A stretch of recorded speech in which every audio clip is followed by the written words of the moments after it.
Ça commence, on reprend les rendez-vous de la FHU, le programme de la FHU PACEM. Et nous sommes très heureux encore de vous retrouver, j'espère très nombreux cette année. Donc, un programme qui a été concocté avec les professeurs Nathalie Capel, Karine Clément et Sophie Géorgien-Lavial, qui peut-être nous rejoindra pour animer ce webinaire.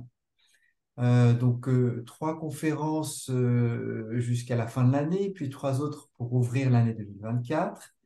Un programme assez varié, tourné plutôt vers les pathologies ou des problèmes presque concrets, même si on va entrer dans le dur dès le début avec Delphine Sterlin sur l'immunologie, qui est toujours pour certains une bête noire, mais elle va tout nous simplifier. On aura des choses assez variées sur le microbiote, la TMF, les maladies monogéniques, le foie, l'allergie, jusqu'à l'anorexie mentale. Donc, suivez-nous. Les sessions sont bien sûr ouvertes aux questions, notamment à la fin. On aura quelques minutes pour essayer de répondre aux questions que vous pourrez glisser dans l'item Q&R ou discussion, comme vous voulez. On va surveiller ça le temps de ce webinaire. Et puis, il y aura à la fin un petit questionnaire de satisfaction. Et je vous demanderai de prendre quelques minutes pour y répondre. Et sans plus tarder, vous commencez à vous inscrire.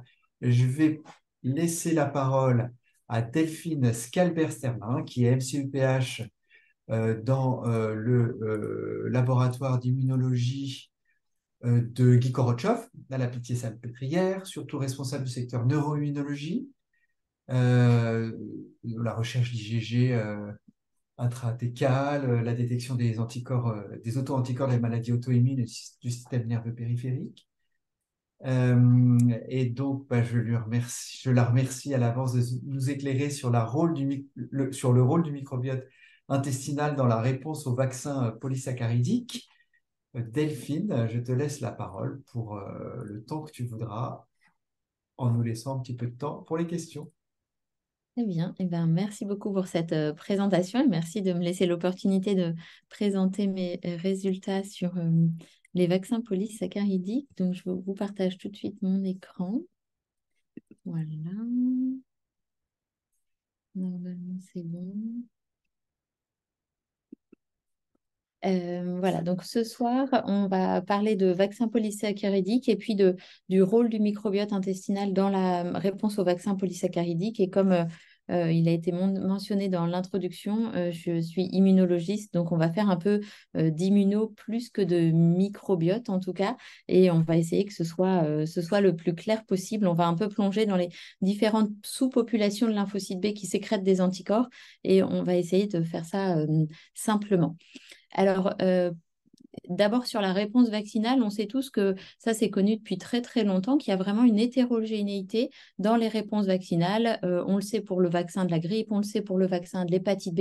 On n'est pas tous égaux par rapport au vaccin et on va avoir des meilleurs répondeurs que d'autres. Alors, comme premier facteur de réponse au vaccin, on dit toujours, ah ben, c'est l'âge, les personnes âgées répondent moins bien. Quand on a moins de 2 ans, on répond moins bien. Mais on se rend compte qu'en fait, dans les mauvais répondeurs ou dans les bons répondeurs, eh bien, il y a des personnes âgées, il y a des très jeunes enfants. Et en fait, il n'y a pas que l'âge qui va influencer la réponse vaccinale. Alors, ce qui va nous intéresser particulièrement dans ce webinaire, c'est le rôle du microbiote dans la réponse vaccinale. Est-ce que le microbiote influence cette réponse vaccinale? Les premières études ont été vraiment faites chez la souris, où il a été montré que chez les souris de germe-free et chez des souris traitées par antibiotiques, eh bien, on avait vraiment une diminution de la réponse vaccinale. Chez l'homme, on n'a quand même pas énormément d'études qui lient microbiote et réponse vaccinale. La majorité des études vont essayer de faire des associations entre une composition du microbiote donné et puis une réponse vaccinale, et notamment avec les vaccins oraux, donc essentiellement le vaccin du rotavirus et puis le vaccin contre la poliomyélite, en tout cas la forme inactivée qui est encore en circulation dans les pays, par exemple, d'Afrique. Nous, en France, on n'utilise plus ce vaccin oral inactivé, on a des vaccins sous-unitaires. Quand on s'intéresse aux vaccins qui sont administrés par voie intramusculaire, donc finalement la majorité des vaccins, eh bien, les études qui essayent de voir le rôle du microbiote dans ces vaccins se comptent sur les doigts de la main. Une très bonne étude tout de même que je voulais vous citer, c'est une étude chez les enfants qui a essayé d'aller regarder la composition du microbiote et la réponse à la suite de vaccins contre le BCG, le tétanos et l'hépatite B. Et ils ont pu mettre en évidence que plus les enfants avaient de bifidobacterium, que ce soit du bifidobacterium longum ou adolescentis, dans leur microbiote intestinal, eh bien, meilleure était la réponse vaccinale, que ce soit à 15 jours. Et ça, c'était vrai pour tous les vaccins étudiés, donc les 3 vaccins BCG, tétanos et virus de l'hépatite B. Et puis, ils avaient même observé que cette composition enrichie en bifidobacterium était associée à une meilleure persistance de la réponse vaccinale à 2 ans pour le BCG et le tétanos. Alors plus récemment, bien sûr, avec la grande crise Covid, la réponse au vaccin SARS-CoV-2 a été étudiée. D'abord une étude sur le vaccin inactivé Coronavac qui a montré aussi, qui remet en lumière cette importance des bifidobacteriums. Donc les patients qui ont un microbiote enrichi en Bifidobacterium adolescentis faisaient partie plus fréquemment du groupe répondeur. Et puis finalement, plus faible était la concentration en Bifidobacterium adolescentis, moins bon étaient les titres d'anticorps suite au Coronavac. Pour le vaccin qui a été largement répandu à ARN de Pfizer, là, c'est vraiment une composition globale du microbiote qui a été associée à une bonne réponse. Ici en jaune, plusieurs espèces, plusieurs genres bactériens qui ont été associés à une bonne réponse, et puis des genres bactériens qui, eux, ont été plus fréquemment retrouvés chez les mauvais répondeurs. Si on tente de récapituler, quand on regarde un peu cette dizaine de papiers qui essayent d'associer microbiote et réponse vaccinale, on se rend compte que le bifidobacterium, en tout cas les actinobactéries, sont régulièrement associées à une bonne réponse vaccinale. Et puis quand on tape dans les bactéroïdetes, finalement, notamment les bactéroïdes, reviennent dans plusieurs articles comme associés à une réponse vaccinale de moins bonne qualité, en tout cas de moins grande ampleur en termes de taux d'IgG en circulation. Quant au rôle des Firmicutes ou des Proteobacteria, ça c'est encore très controversé et très débattu. Quand je dis très débattu, on parle de 10 papiers, 15 papiers qui s'intéressent à cette association. Alors, quel mécanisme derrière cette association? Le premier mécanisme qui est à chaque fois évoqué dans toutes les discussions de ces papiers, c'est il peut exister une réactivité croisée entre le vaccin administré et des bactéries du microbiote intestinal, et cette réactivité croisée facilite la réponse au vaccin. Alors ça, c'est une hypothèse que tous les auteurs citent sans pour autant que cette hypothèse soit vérifiée. Deuxième grande hypothèse de mécanisme, c'est les métabolites bactériens. Selon la composition du microbiote, on va avoir des métabolites, notamment plus ou moins d'acides gras à chaîne courte, qui vont faciliter la différenciation de cellules effectrices, que ce soit des lymphocytes B qui vont directement sécréter des anticorps ou des lymphocytes T helper. Et plus on a ces métabolites, plus on a de cellules effectrices, meilleure est notre réponse vaccinale. Et finalement, je termine avec la dernière hypothèse qui a été beaucoup plus fouillée et qui date déjà d'un beau papier d'il y a une dizaine d'années qui montre que en fait, le rôle du microbiote dans la réponse vaccinale passe essentiellement par le TLR5 et toute la flagelline, toutes ces protéines de flagelle qui sont présentées par le microbiote. Et ça, ils l'ont très bien étudié avec le vaccin contre la grippe, un vaccin trivalent qu'on utilise actuellement majoritairement, un vaccin qui n'a pas d'adjuvant, et ils voyaient bien que chez les souris TLR5-KO, eh bien, la réponse vaccinale était très faible comparativement au wild type. Ils ont pu reproduire ces résultats avec un autre vaccin sans adjuvant qui est le vaccin inactivé pour la poliomyélite, et donc on voit très bien que les souris TLR5 ont une bien moins bonne réponse que les souris wild type. Par contre, ils ont essayé avec des vaccins qui comportent des adjuvants, que ce soit des sels d'aluminium dans le vaccin pour l'hépatite B ou le vaccin pour la fièvre jaune, eh bien, il n'y avait pas de différence entre les souris wild type et les souris TLR5, montrant bien que ce rôle d'adjuvant en fait du microbiote, donc d'apporter des flagellines pour activer le système immunitaire lorsqu'il y a un vaccin, ça marche quand il n'y a pas d'adjuvant dans le vaccin, mais si le vaccin apporte lui-même son adjuvant, finalement, le microbiote est peut-être pas si important que ça dans la réponse vaccinale. Alors, qu'en est-il des vaccins polysaccharidiques? Ça, il n'y a aucune donnée dans la littérature. Les vaccins polysaccharidiques, ça concerne essentiellement trois grandes bactéries, le pneumocoque, le méningocoque et l'hémophilus influenzae, donc plutôt des pathologies type méningite et pneumopathie, ou en tout cas infection de la sphère ORL. Pour tous ces pathogènes, on a des vaccins polyosidiques avec des polysaccharides qui sont soit libres, soit associés à une protéine carrière qui est censée améliorer la réponse au vaccin. Il est bien connu depuis la mise en route de ces vaccins qu'il y a des répondeurs et des moins répondeurs. On le voit bien ici, il y a vraiment deux groupes qui se dessinent, des répondeurs et des non-répondeurs. Par contre, quelle est l'implication du microbiote dans cette réponse au vaccin? On n'en sait rien. Et c'est là où on va un petit peu plus parler d'immunofondamental, c'est que ces vaccins polysaccharidiques posent un vrai problème encore immunologique. Eh bien, on ne sait absolument pas quels lymphocytes B répondent à ces vaccins polysaccharidiques. On sait que c'est une réponse de type T indépendante, mais finalement, alors qu'elle est bien décrite chez la souris, cette réponse T dépendante, chez l'homme, on a très peu d'éléments. Alors, comment ça se passe chez la souris? Il y a des lymphocytes B1B et des lymphocytes de la zone marginale qui sont capables de répondre sans l'aide des lymphocytes T aux polysaccharides, et tous ces lymphocytes B vont répondre et produire des anticorps qui seront très peu ou pas mutés à la suite de cette réponse T indépendante.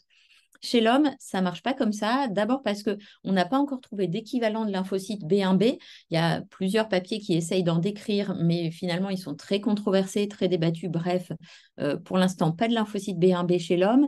Les anticorps qui sont issus d'une réponse T indépendante, donc les anticorps qui répondent et qui accrochent les polysaccharides chez l'homme, contrairement à la souris, ça présente des mutations somatiques et ont eu une maturation d'affinité.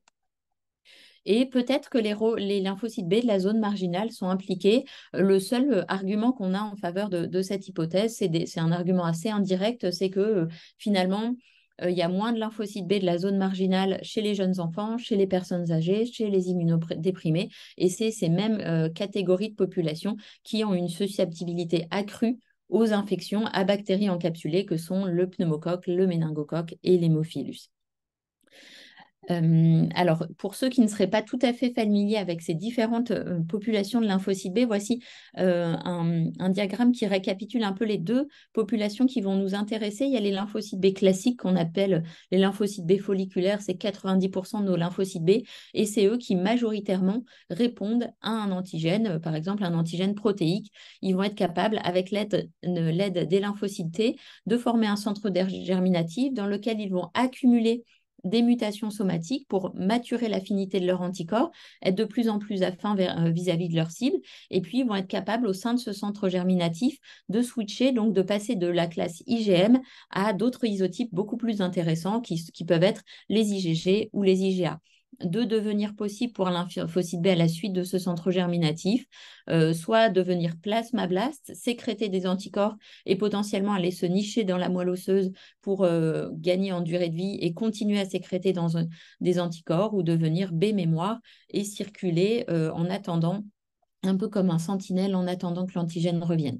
Deuxième population qui va nous intéresser particulièrement ce soir, les lymphocytes B de la zone marginale, à peu près 10% des lymphocytes B. Pourquoi on les appelle lymphocytes B de la zone marginale? Tout simplement parce que ici il y a le follicule, donc les lymphocytes B folliculaires, et puis en marge de ce follicule, eh bien, on va trouver les lymphocytes B de la zone marginale qu'on retrouve aussi en circulation dans le sang avec un phénotype de type CD27+, IgM+, donc ils ne sont pas switchés, ils ne portent à leur surface que des IgM. C'est pour ça que certains auteurs vont les appeler aussi IgM mémoire.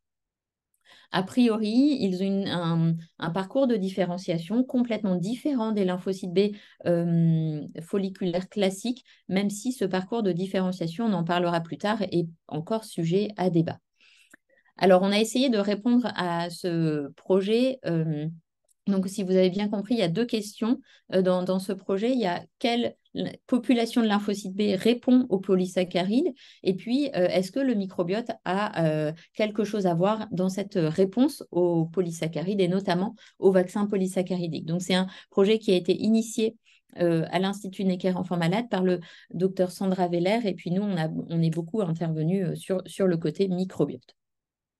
Alors, chez l'homme, on a un modèle parfait pour étudier la réponse aux polysaccharides, c'est le vaccin anti-pneumocoque parce qu'on a un vaccin anti-pneumocoque, le pneumo 23, qui comprend des polysaccharides capsulaires de 23 sérotypes différents de Streptococcus pneumoniae. C'est un vaccin polysaccharide pur, c'est-à-dire qu'il n'y a pas, les polysaccharides ne sont pas conjugués à une protéine carrière. C'est un vaccin qui a l'AMM pour les enfants de plus de 2 ans et puis les adultes immunodéprimés. Donc, c'est vraiment un modèle de réponse T-indépendance, de réponse aux polysaccharides. Alors, le plan de l'étude, le voici. On est parti d'individus sains, de volontaires qui ont bien voulu se faire vacciner avec le pneumovax et qu'on a pu suivre à J0, J7, J14, J28, J56. À chaque time point, il a été effectué un répertoire B à haut débit, donc pour avoir toutes les séquences des lymphocytes B. Et puis, à partir du prélèvement de J7, on a pu produire des anticorps monoclonaux antipolysaccharides capsulaires que j'appellerai anticaps par la suite parce que c'est un peu plus facile à prononcer. Alors, comment se passe la réponse à ce vaccin J7, c'est le moment le plus intéressant finalement parce que c'est le moment où on va voir un grand nombre, une expansion des plasmablastes. Donc, c'est vraiment les cellules qui répondent au plus vite et qui vont sécréter des anticorps vis-à-vis de ce vaccin et de ces polysaccharides. Donc, on les voit ici et quel que soit l'individu étudié, c'est vraiment à J7 en rouge que les plasmablastes surviennent. Parmi ces plasmablastes, bien sûr, on trouve une prédominance de l'isotype IgM. C'est ce à quoi on s'attend parce que c'est l'IgM, c'est l'isotype principal de la réponse T indépendante. Mais de façon surprenante, on peut aussi retrouver dans des taux non négligeables des plasmablastes qui sont déjà IgG ou des plasmablastes qui sécrètent des IgA antipolysaccharides. De façon notable aussi, tous, et là on le voit très bien sur ce schéma, tous ces plasmablastes qu'on voit déjà à J7 portent un certain nombre de mutations somatiques, un nombre tout à fait conséquent puisqu'on a à peu près 20 mutations somatiques par clone de plasmablast. Donc on ne peut pas dire que c'est des petits anticorps non affins, il y a vraiment une maturation d'affinité du BCR. Quand on regarde de façon un peu plus précise ce répertoire de plasmablastes à J7 après la vaccination, on se rend compte qu'elle est dominée par des clonotypes qui sont partagés par plusieurs individus au sein de notre cohorte, 2, 3, 4, 5 ou même 6 individus qui partagent les mêmes clonotypes, ce qui évoque vraiment l'idée que le répertoire qui est mobilisé pour une réponse au pneumocoque est un répertoire plutôt public. Et d'ailleurs, parmi ces 200 clonotypes qui sont partagés au sein de notre cohorte d'individus sains, eh bien, il y avait plus de 20 clonotypes qui avaient déjà été publiés précédemment dans d'autres études s'intéressant à la réponse antipolysaccharidique, anti-pneumocoque, montrant bien que voilà, c'est vraiment des clonotypes publics, ce n'est pas juste les 5 patients de Necker qui ont des clones partagés. Alors, on va essayer de répondre à notre question. Notre question, c'est d'où viennent ces cellules qui répondent au vaccin polysaccharidique. Donc, pour ça, on a étudié les relations clonales qu'il y a entre les plasmablastes à J7 et puis toutes les populations de lymphocytes B à J0. Première observation, eh bien, on n'a trouvé aucune relation clonale entre les clones à J7 et les lymphocytes B naïfs, montrant bien que les clones qu'on a à J7, donc les plasmablastes qui ont répondu au vaccin polysaccaridique, ne sont pas des lymphocytes B folliculaires. Ça vient bien d'une autre population. Et finalement, ce qu'on voit, c'est que la majorité des clones qu'on retrouve à J7 dérivent directement de clones de lymphocytes B de la zone marginale et puis quelques-uns de lymphocytes B mémoire IgA+, qui dérivent très probablement de l'intestin. Autre point intéressant, c'est que ces plasmablastes J7, une fois qu'ils ont accumulé un certain nombre de mutations somatiques, on l'a vu, il y avait à peu près 20 mutations somatiques par clone, eh bien, ils sont un peu comme figés, c'est-à-dire qu'à 56 jours après le vaccin, eh bien, il n'y a pas eu d'accumulation de mutations somatiques supplémentaires. On voit ici un arbre phylogénétique d'un clonotype. Donc, tout ça, c'est des petits clones différents, mais qui sont tous rattachés très proches l'un de l'autre et donc rattachés dans la même famille qu'on appelle un clonotype. Et on voit que finalement, les clones qu'on a pu voir dans les plasmablastes AJ7 sont presque en ligne terminale. Donc, c'est-à-dire qu'il n'y a eu aucune accumulation, maturation d'affinité ensuite après J7. Donc, tout est déjà fait à J7 et tout ça dérive des lymphocytes B de la zone marginale pour la plus grande majorité d'entre eux. Alors, d'où viennent ces lymphocytes B de la zone marginale? Pour l'instant, ça, c'est encore sujet à débat. Il y a 2 papiers qui se sont confrontés dans une issue du GXMed il y a 2 ans. Il y a une équipe qui supporte l'idée que ces lymphocytes B de la zone marginale dérivent d'un précurseur qui mature et se différencie dans l'intestin, puisque quand on regarde différents stades de maturation, de différenciation des lymphocytes B de la zone marginale, eh bien, on retrouve que les précurseurs sont majoritairement présents dans le tissu lymphoïde associé à l'intestin. Et puis, il y a un autre modèle qui a une préférence pour une sélection un peu stochastique des lymphocytes B de la zone marginale, qui dit que finalement, un lymphocyte B de la zone marginale, il peut dériver de n'importe quel type de lymphocyte B. Il est lymphocyte B de la zone marginale que s'il se retrouve dans la zone marginale au niveau de la rate. Alors, bien sûr, nous, on est plutôt favorable à cette hypothèse. Et donc, pour creuser cette hypothèse et pour montrer que les lymphocytes B de la zone marginale ont quelque chose à voir avec l'intestin et avec le microbiote, il a été généré une trentaine d'anticorps monoclonaux anti-polysaccharides capsulaires. Donc, on voit ici que ça reconnaît à peu près tous les sérotypes qui étaient présents dans le vaccin, avec une affinité tout à fait honorable pour des anticorps antipolysaccharidiques, avec des affinités de l'ordre du nanomolaire, donc des très bonnes affinités, des anticorps qui ont accumulé des mutations somatiques et qui sont de très bonne affinité. Néanmoins, parmi ces quelques anticorps monoclonaux, il y a certains anticorps où on n'a pas réussi à retrouver cette réactivité antipolysaccharidique. C'était des anticorps qui étaient initialement sous forme d'IgM. Pour des raisons pratiques, on a produit nos anticorps monoclonaux sous forme d'IgG et on pense que c'est surtout ce passage du pentamère au monomère qui a fait qu'on a perdu la réactivité anti-CAPS. Alors, quand on regarde quel est l'impact des mutations somatiques dans cette liaison aux polysaccharides, donc on a nos anticorps mutés, je vous ai dit, ces anticorps, ils ont à peu près une vingtaine de mutations. On a éliminé ces mutations pour revenir sur une version plus germinale, une version germline de ces anticorps. Et quand on enlève ces mutations somatiques, on se rend compte qu'on perd la réactivité anti-polysaccharide, ce qui montre bien que les mutations somatiques, elles sont nécessaires à cette réactivité anti-polysaccharide. Alors maintenant, est-ce que ces anticorps monoclonaux ont quelque chose à faire avec le microbiote intestinal? Pour ça, on a été incuber nos anticorps monoclonaux avec du microbiote d'individus sains et puis on a passé tout ça en cytométrie en flux et de façon très intéressante, on a pu remarquer que la majorité de nos anticorps, à vrai dire tous les anticorps sauf 2, reconnaissent une petite fraction du microbiote de 0,1 à 6% du microbiote qui est reconnu par ces anticorps, montrant que ces anticorps, ils ne sont pas simplement spécifiques du pneumocoque, mais finalement, ils sont capables de reconnaître bien d'autres bactéries déjà présentes avant la vaccination. Alors, pour en savoir un petit peu plus sur ces bactéries qui sont reconnues par les anticorps monoclonaux, on a été trier spécifiquement la fraction qui était reconnue par les anticorps. Donc, on a trié cette fraction, on a séquencé la RNCS et ça nous a donné l'identification de ces bactéries. On peut voir que sur les anticorps monoclonaux qu'on a pu trier, eh bien chaque anticorps monoclonal a un profil de fixation de bactéries fixées différent. On le voit ici en termes de phylum, mais c'est encore plus clair ici en termes de genre. À chaque ligne, il correspond à un anticorps et chaque colonne correspond à un genre bactérien. On se rend compte que un anticorps monoclonal peut fixer jusqu'à 20 genres différents qui n'ont rien à voir entre eux d'un point de vue au moins phylogénétique.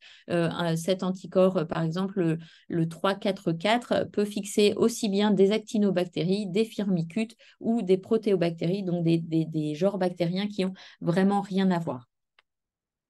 Alors, tout ça, on se demande toujours si après un tri, on n'a pas trié de la contamination, on n'a pas séquencé n'importe quoi. Donc, pour aller confirmer ces résultats, on a été prendre des souches de différents genres bactériens et on a été confirmé si oui ou non le 6B7 reconnaissait par exemple du lactobacillus qu'on pouvait faire pousser dans le laboratoire. Eh bien, on s'est rendu compte que oui, ça marche, que les anticorps reconnaissaient à peu près les cibles qu'on avait déterminées en ARN-16S. Alors après, au sein d'un même genre, on avait des différences entre certaines espèces qui étaient plus ou moins facilement reconnues par notre anticorps. Et on voit bien ici, je vous citais le 6-1B7, eh bien, on a un franc marquage de plusieurs espèces de lactobacillus. Montrant bien que ces anticorps, s'ils reconnaissent le pneumocoque, en fait, au départ, puisqu'ils n'ont pas accumulé de mutation somatique à la réponse au vaccin, en fait, au départ, ils ont d'abord été finalement éduqués par nos bactéries intestinales.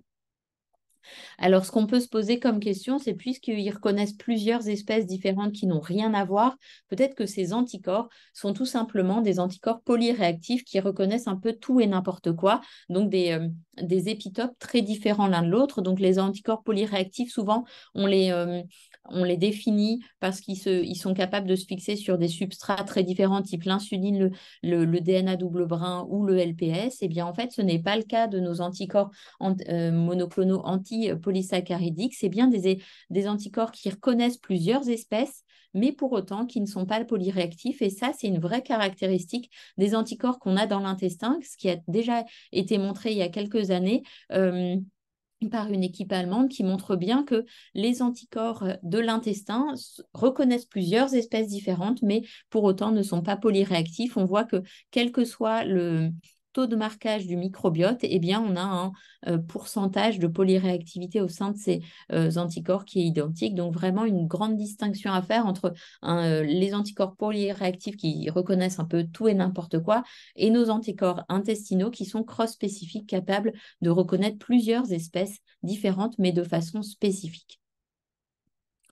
Alors, quel est le rôle des mutations somatiques dans cette reconnaissance du microbiote? On a vu que ces mutations somatiques étaient indispensables à la reconnaissance des polysaccharides capsulaires.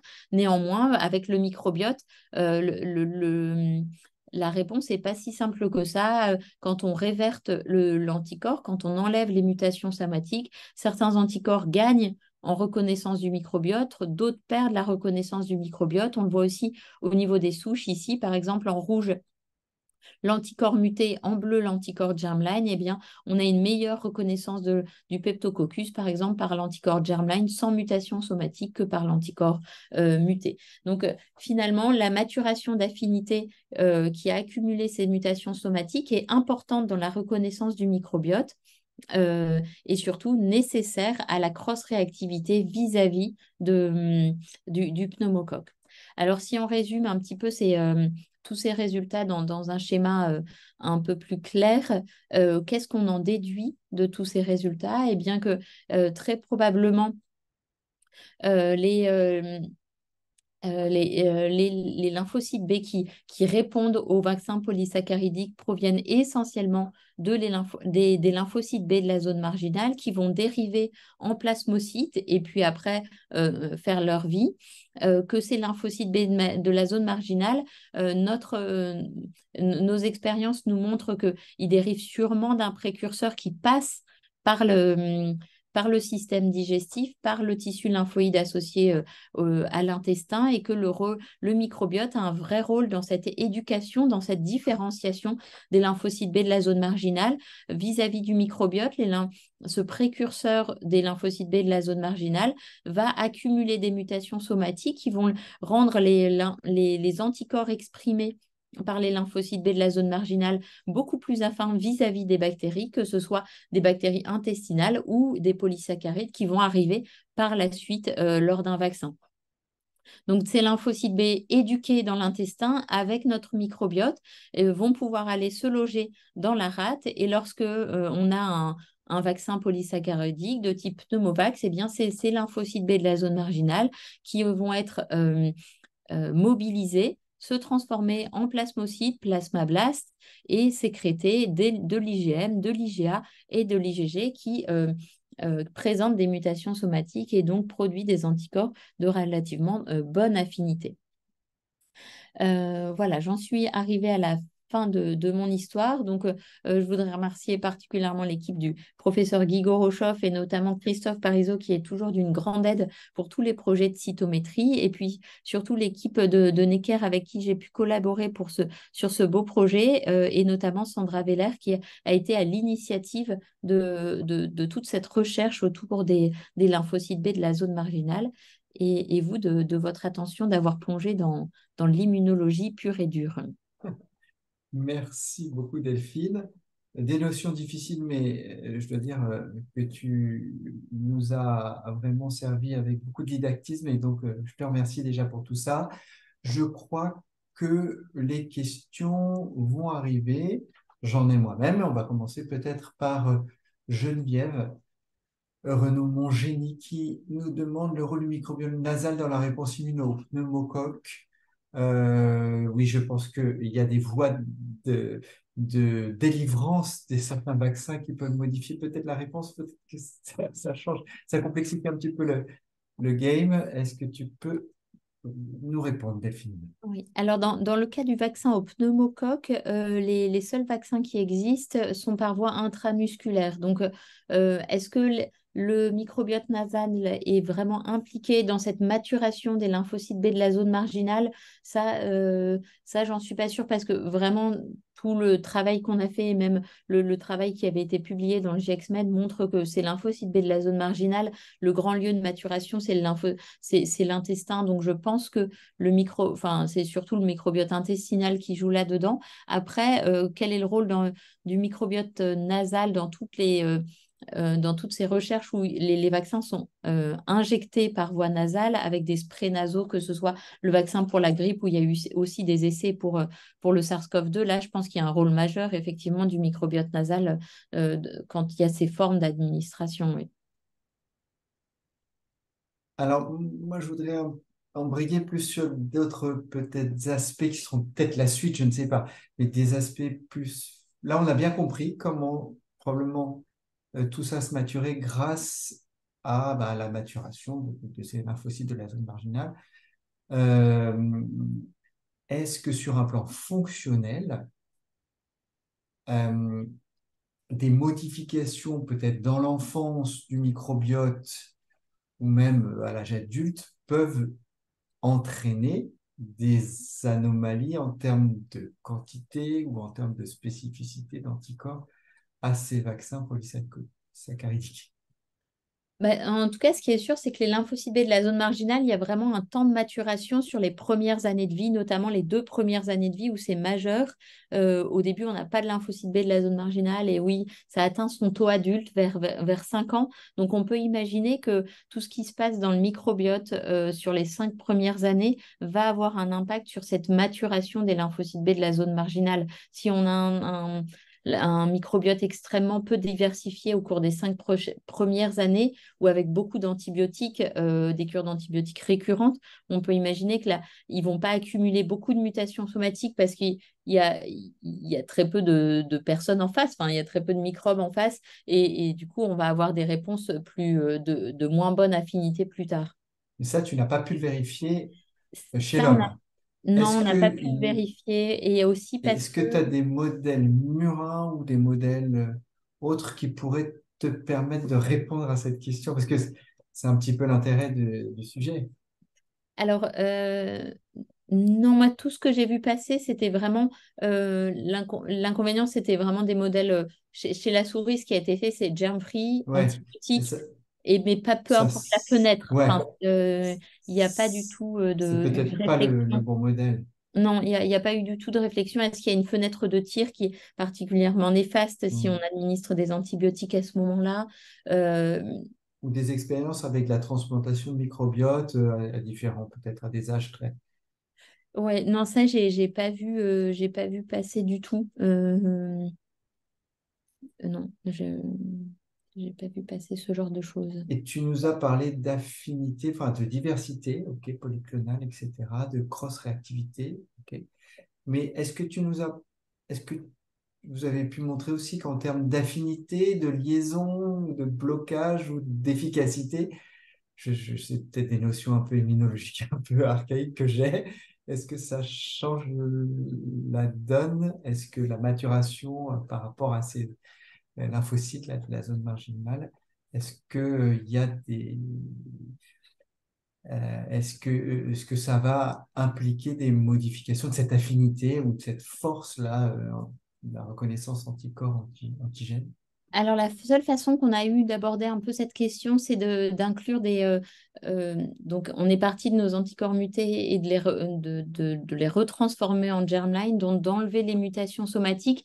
Et Hmm. là, on a été très étonné par les résultats où s'attendait un peu à quelque chose de simple. On se disait, bon, bah, on enlève les mutations somatiques. Finalement, on va perdre l'affinité vis-à-vis des microbes Hmm. de l'intestin. Et en fait, c'était anticorps dépendant. Chaque anticorps avait un peu son profil euh, euh, de réactivité sans mutation. Donc ça, on n'a pas tellement pu avancer. Ce qu'on se dit, c'est il y a certains anticorps qui, en fonction des VDJ qui étaient utilisés, il y a certaines combinaisons de V qui revenaient plus souvent. Alors peut-être est-ce qu'il y a tout simplement déjà une évolution de nos segments de gènes d'immunoglobuline qui ont évolué avec notre microbiote, mais pas sur l'échelle d'un humain, enfin sur l'échelle de milliers d'années, où Mhm. finalement on a déjà en D'évolution. germline des anticorps qui sont très bien euh, adaptés aux bactéries qu'on a dans Hmm. l'intestin.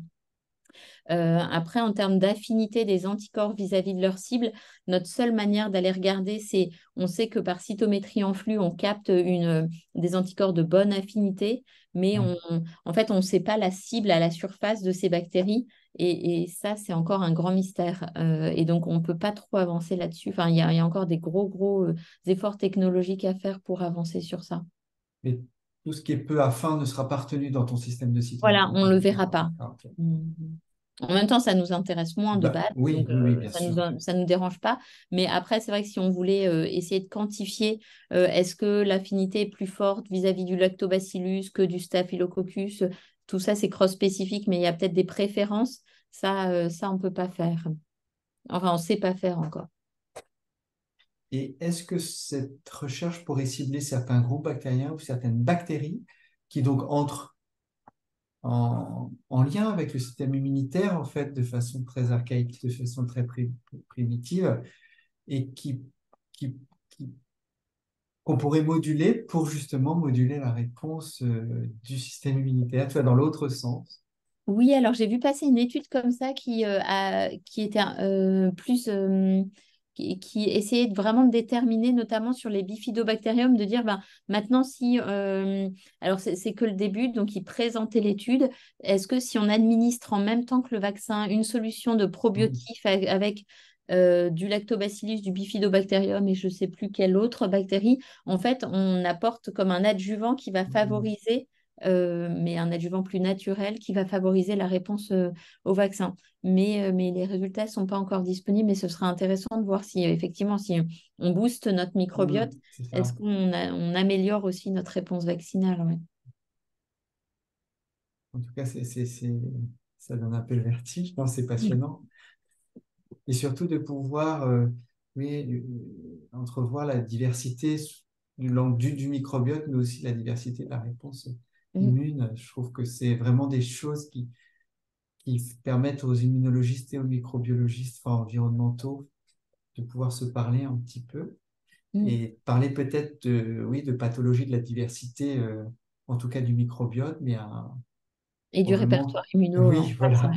et Mm. que c'est lié au répertoire. Je pense que ça, Parce que ça, c'est montré de plus en plus que quand on a un répertoire peu diversifié de lymphocytes B naïfs et donc de lymphocytes B de la zone marginale, clairement, on répond moins bien à des vaccinations ou à des pathogènes qui surviennent. Donc, je pense que c'est un élément très important d'avoir un bon répertoire de lymphocytes B le plus diversifié possible. Et comme on imagine qu'une partie est diversifiée grâce au microbiote diversifié, les deux sont très liés.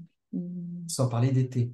Parce que nous, on a Oui, pu sans parler montrer d'été, mais ça, des euh, travaux sur l'été, la diversité des T, mais tu pourrais peut-être remplacer B par T, oui, oui, quasiment. très, très probablement, oui. Voilà. Très probablement. Alors, est-ce qu'il y a d'autres questions? Vous pouvez les poser, vous pouvez aussi prendre la parole si vous le souhaitez. On est entre nous, hein. Euh, Moi, je suis arrivé un peu au bout de mes questions. Delphine, si tu avais peut-être un dernier message à nous passer Euh, ou, non, moi, ou si tu avais le seul une seule message, c'est vraiment notion en que particulier. l'intestin est vraiment hyper important dans la prédiversification de notre répertoire B. Et donc, je pense que plus on a un répertoire, un microbiote diversifié, meilleur sera notre répertoire B et donc meilleure sera notre réponse vaccinale. Je pense que on l'a bien montré pour le vaccin polysaccharidique, mais c'est sûrement vrai pour d'autres vaccins. Aux autres vaccins. Et c'est une phrase qu'on n'aurait peut-être pas pu dire il y a une vingtaine d'années, ça, c'est sûr. Non, ça, c'est sûr, oui, effectivement. Alors, une dernière petite question. Non, des gens qui nous remercient. Geneviève nous remercie pour la réponse et Lucille pour le partage de l'étude.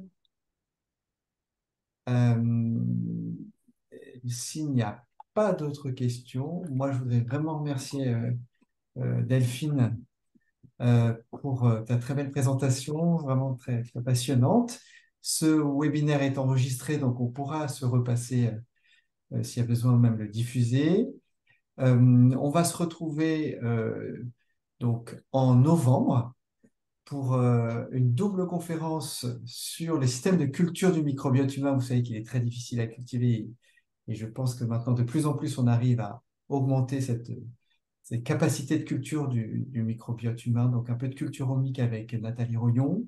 Et puis, on verra aussi la préparation de la TMF. C'est peut-être pas inerte dans les différentes modalités d'administration de la TMF ou dans les modèles. Et donc, on comparera deux préparations de TMF et les impacts de ces deux types de préparations. Donc, rejoignez-nous nombreux le 6 novembre. Malheureusement, pour cette conférence, il n'y aura pas de sondage. Donc, vous êtes libérés. Et encore une fois, merci beaucoup Delphine pour ton très beau topo. Et on se retrouve dans quelques semaines pour la suite des rendez-vous de la FHU. Bonsoir à tous et merci beaucoup. Et encore merci Amina pour la préparation de tout ça. Bonne soirée.